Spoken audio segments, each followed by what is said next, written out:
Area 51, man. Yeah, I gotta keep my head straight. I'm literally, my head's getting ready to fall asleep here, I guess. Yeah, it's Area 51. But they've got a Russian Area 51. I can pull up the name.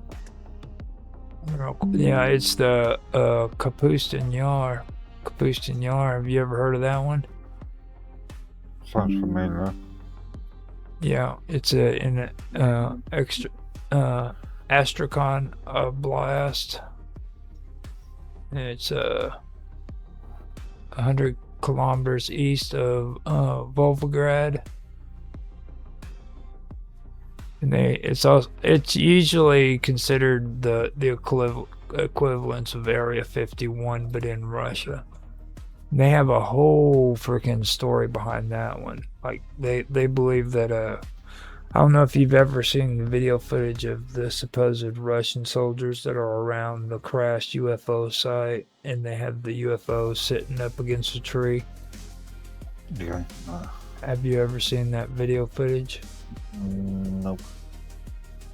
Well, they claim that that was one of the possible UFOs that were shot down, and it was taken to this facility. So it's actually pretty interesting. I watched some of the video footage, and I'm kind of doubtful on it too, because the uniforms doesn't show like that. They show like real generic insignias, but there's no rank or anything on the jackets, because it's in the middle of the winter time, you know.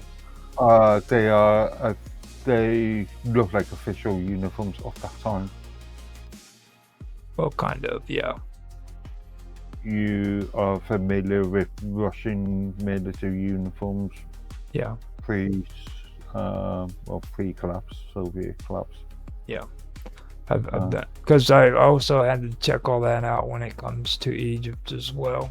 Like, there's been allegations that Russians went down into one of the tombs, and that a poisonous gas was released that killed a lot of them that was inside the tomb, and they've got an old video of that as well. And supposedly an alien was in one of the tombs, and they pulled it out, and they had it. Alien as an extraterrestrial. Yes. Yeah. So some interesting stuff there if you ever get curious and you want to run through that. Actually, I could probably run it through you some other time just to torture the hell out of you. Would you like to do that with me, Mr. Edworthy? I love being tortured. As long as you give me some background beforehand. That's gonna happen, dude. Freaking every time I give you background and stuff, you're still not prepared. Like, you know what I mean? It's like, oh no. You still there? Yeah. Okay, I just wanted to double check. You don't spit me off just yet. Okay, now you do know about Baba Vanga, right? Or Baba Vanga?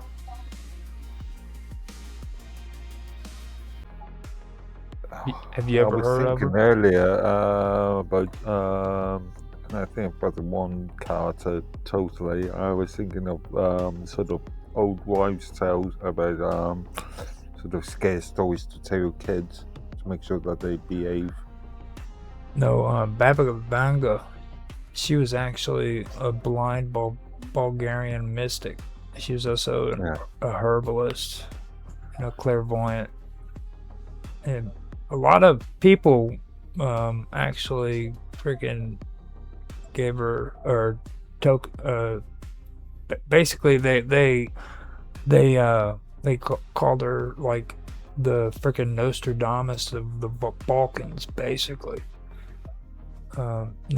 Now the weird part about her is she lost her sight at the age of 12. Okay.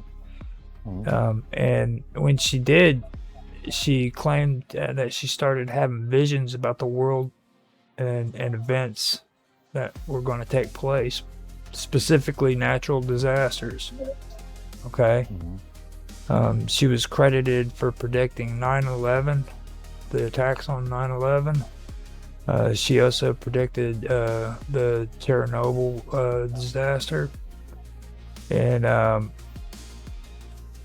like, even though freaking there's like direct evidence and everything in her prophecies, that they do freaking say that it is odd that she's done them. Now, a lot of people who try to like debunk her and everything try to say that it's speculative and it lacks direct or written evidence, but like, she didn't just beat around the bush about it. You know what I mean? She point blank said that Chernobyl was going to happen, and like, her description of 9/11 was right on. Like, there was no messing up. You know what I'm saying?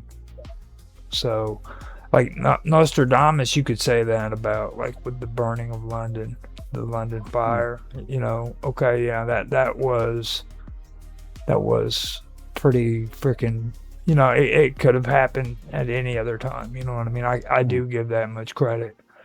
And just like with freaking the Titanic, Nostradamus was supposed to have seen that coming.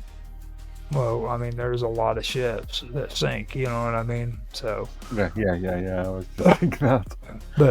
but it wasn't like that with her. Like, she didn't like generalize. You know what I'm saying? She said this was going to happen, and it happened.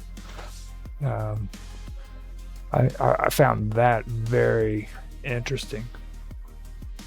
Okay, I'm not familiar with the work, so can't really say anything. But again, I would need to review that stuff to check out the accuracy.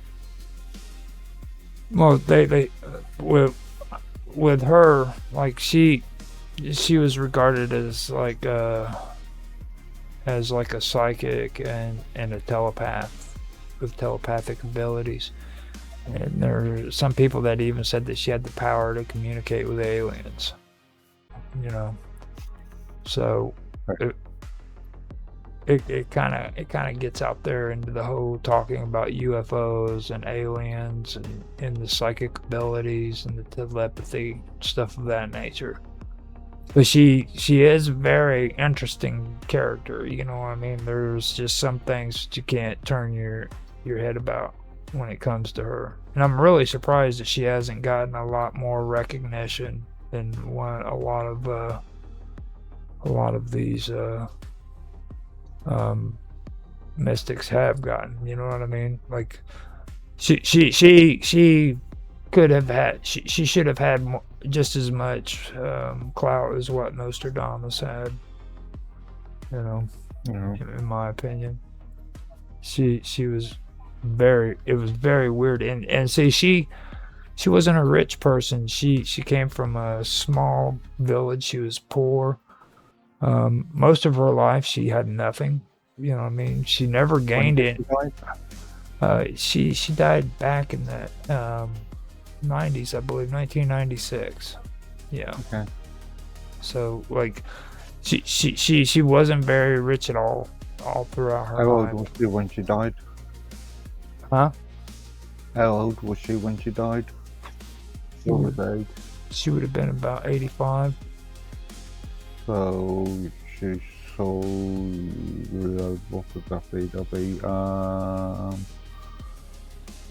1911 to 1996 is what I have here. So she would be born around early years, would be around the Russian Revolution. Mm-hmm. She was Bulgaria. She was in the Balkans. Okay. She would have been in the Balkans. And she spent most of her life in the Rupide area of Bulgaria. And let's see, her famous predictions was 9/11 attacks. She purportedly warned that American brethren would be attacked by steel birds. And then in Chernobyl, when did she make that prediction? oh, it would have been before 9/11.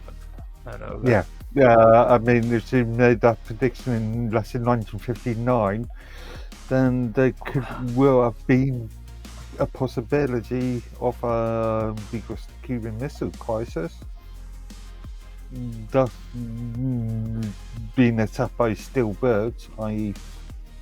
SCBMs. Well, see, she was from a very small area. Like I said, she was a peasant. She spent her life in most of her life in Rupai, in an area in Bulgaria. You know what I mean? So she didn't live a life where she was freaking, and she was blind since she was 12. So she didn't live a life where she was around like media and hearing about jet airplanes and stuff like that. You know what I mean? So like some of the interpretations. In that area, you still have stage broadcasted radio. Well, I don't know with her. Like by the time 1996 came around, she was in her 80s. You know what I mean? Yeah. So radio has been around for a good century before that. Well, I don't know when. But yeah, you'd be aware of. Well, the weird part about her, though, is she allegedly also predicted her own death, which was on August 11th of 1996. She actually predicted her own death, allegedly. What? To the date? Mm-hmm. No. That's an interesting concept in itself. Now, like, a lot of people have created a lot of controversies around her. Like, they would say that a lot of her predictions are attributed to her, like, posthumously through the media, you know. And then, like, with most people who freaking made predictions, they would, and a lot of them do, where they'd also point out where some of them they didn't materialize. Like, a lot of her predictions didn't happen, and that happens to a lot of them. You know what I mean? Even Nostradamus didn't get it right all the time. He barely, percentage wise, he didn't get very many of them himself. So like she talked about like a major war in 2018. Yeah. I don't know. So we didn't have really a major war in 2018 that I know of. Did we? 2018. No. Just trying to think of any sort of wars that happened during that period. I mean, you say we. What do you mean we? We, the United States. We, Britain. Well, a major war to me would end up being like World War, but like, she also did. Or are you just making a conclusion there? She said a major war, and you make a conclusion that meant World War. That's what I was getting ready to say. She did predict World War III, but that's going to be in 2026. That'll be this year, so we will see. There's supposed to be a prediction for 2026 World War III.